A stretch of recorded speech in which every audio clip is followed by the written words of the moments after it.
Malaysia tidak perlu duta khas ke Timur Tengah. Walaupun Kerajaan Perikatan Nasional ini digelar kerajaan pintu belakang atau tebuk atap, ia tetap memiliki kabinet yang mempunyai nama dan peranan masing-masing.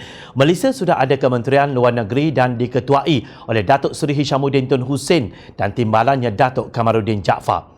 Malaysia juga mempunyai Kementerian Perdagangan Antarabangsa dan Industri Malaysia (MITI) yang dipimpin oleh Datuk Seri Muhammad Azmin Ali dan timbalannya Senator Datuk Lim Ban Hong. Malaysia juga sudah menyediakan Kementerian Perusahaan, Perdagangan dan Komoditi yang diketuai oleh menterinya Datuk Dr. Muhammad Khairuddin Aman Razali. Tidak cukup seorang timbalan menteri, kementerian ini dibantu Datuk Seri Dr. Wee Jack Seng dan Willy Monggin.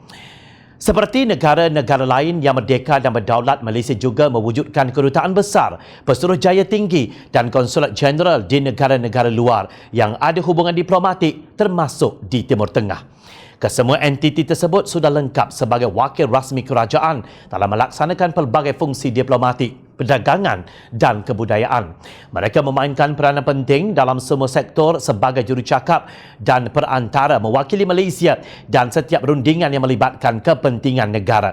Tetapi kenapa kita perlu lagi seorang duta khas ke Timur Tengah?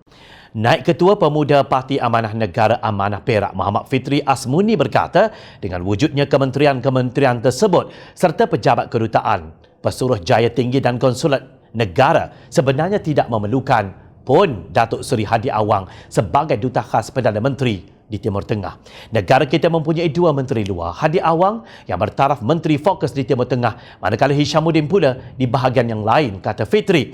Kita mempertahankan pelantikan tersebut. Menteri Alam Sekitar dan Air Datuk Tuan Ibrahim Tuan Man berkata, Presiden PAS itu akan membuka peluang untuk memperkukuh hubungan diplomatik antara Malaysia dan negara-negara di rantau berkenaan. Saya fikir ini antara jalan awal untuk mendapatkan laluan kepada perbincangan di peringkat kerajaan bagi meningkatkan pelaburan dan menarik pelabur dari Timur Tengah ke negara kita, katanya dalam program bernama TV baru-baru ini. Mengulas mengenai kenyataan Tuan Ibrahim itu, Fitri berkata sudah ada 2 orang menteri penuh di MITI dan 3 orang menteri penuh di MPIC. Maknanya sudah ada 5 orang menteri yang berperanan untuk menarik para pelabur luar termasuk dari Timur Tengah untuk melabur di dalam negara. Adakah kerajaan tidak yakin dengan 5 orang menteri ini sehingga terpaksa melantik Datuk Seri Haji Hadi untuk menarik para pelabur pula? Soalnya, Fitri juga mempersoalkan kewajaran bajet untuk membayar gaji beliau sebagai duta khas Perdana Menteri yang bertaraf menteri.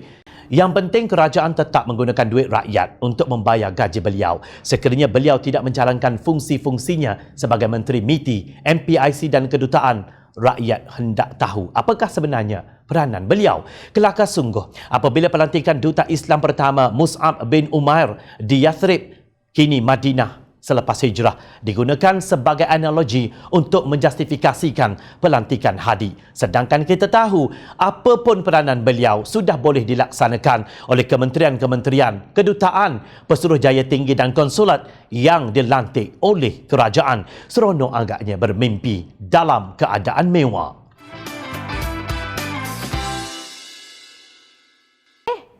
Hai!